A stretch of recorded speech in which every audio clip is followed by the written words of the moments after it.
안녕하세요. 최주섭입니다. 우리는 대부분 노후 자금이 부족한 상태에서 100세 시대의 인생 이막을 출발하기 때문에 주택연금이 최후의 버팀목이 될 가능성이 높습니다. 이런 사회적 필요성 때문에 이 제도도 고객의 니즈에 맞춰서 점점 더 좋은 방향으로 개선이 되고 있는데요. 우리가 주택연금에 가입할 때의 핵심 체크 포인트를 자동 승계 등 세 가지 관점에서 컴팩트하게 정리해 보겠습니다.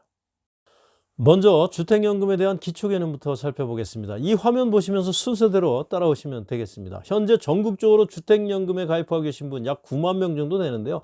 평균적으로 따져보면 나이는 72세 3억 3천만 원짜리 주택에서 매달 107만 원씩 타가고 있습니다.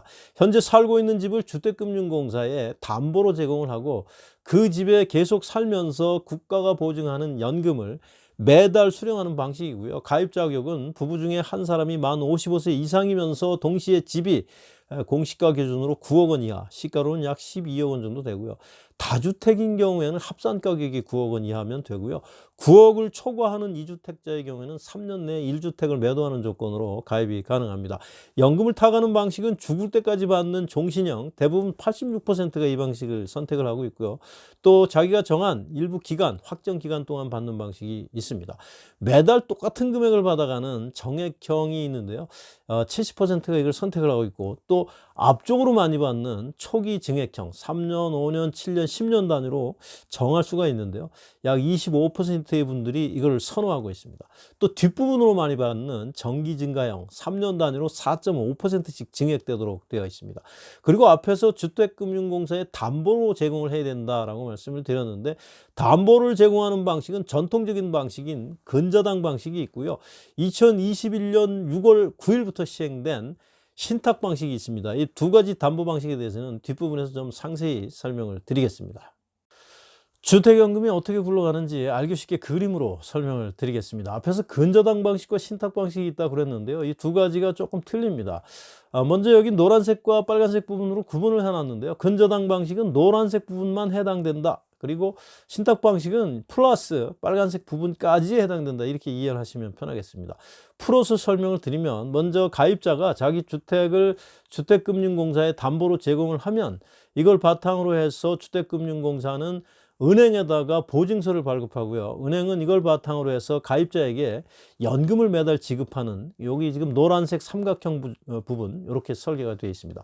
신탁 방식은 여기에 플러스를 해서 사후 수익자와 귀속 권리자라는 것을 반드시 지정을 해야 되는데요.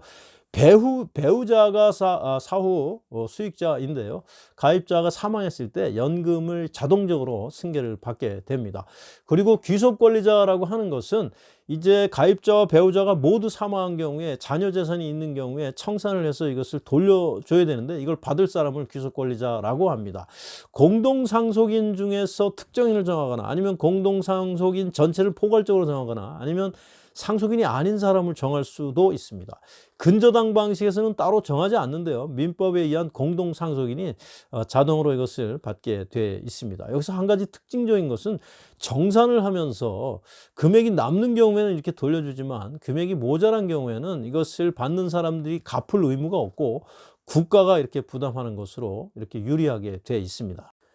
담보 방식을 비교 설명드리겠습니다. 먼저 소유권, 근저당 방식에서는 가입자 명의로 그대로 유지가 되고요. 신탁 방식에서는 주택금융공사로 이전이 됩니다. 명의만 이전되는 명의 신탁이기 때문에 실소유권이 넘어가는 것은 아니니까 너무 걱정하지 않으셔도 됩니다. 배우자 승계는 근저당 방식에서는 민법상의 공동상속인 전체의 소유권이 다 이전돼야만 승계가 가능하고요.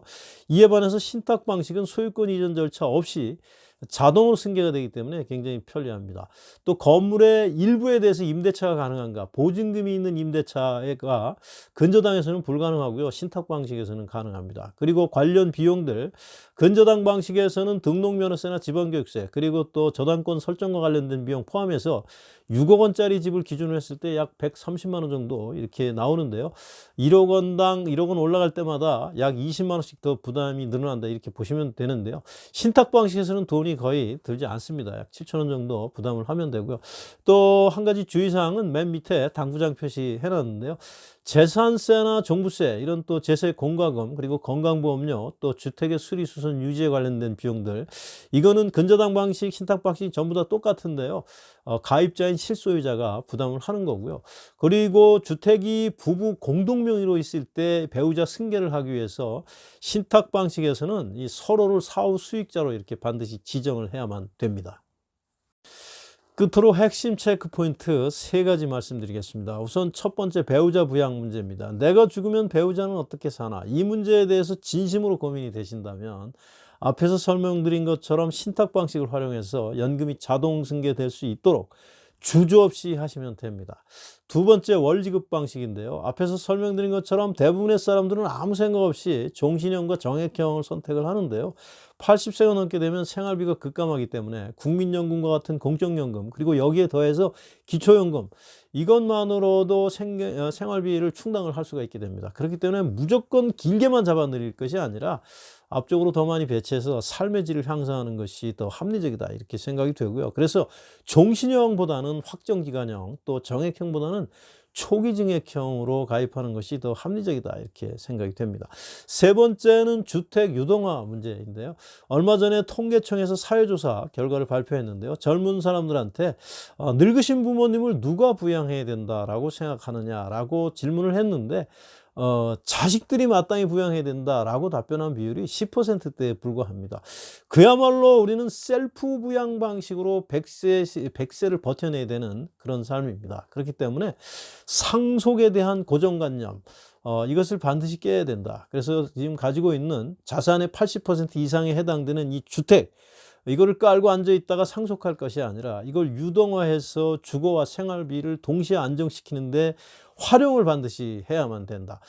활용할 수 있는 방법, 유동화하는 방법은 여러 가지 방식이 있겠죠. 팔아서 즉시연금을 활용하는 방법도 있고 또 세를 놓는 방법도 있고 뭐 여러 가지가 있겠지만 주거와 생활비 이 두 가지 목표를 동시에 안정적으로 달성할 수 있는 가장 확실하고 합리적인 방법이 바로 주택연금이라고 저는 생각을 합니다. 지금까지 경청해 주셔서 감사합니다.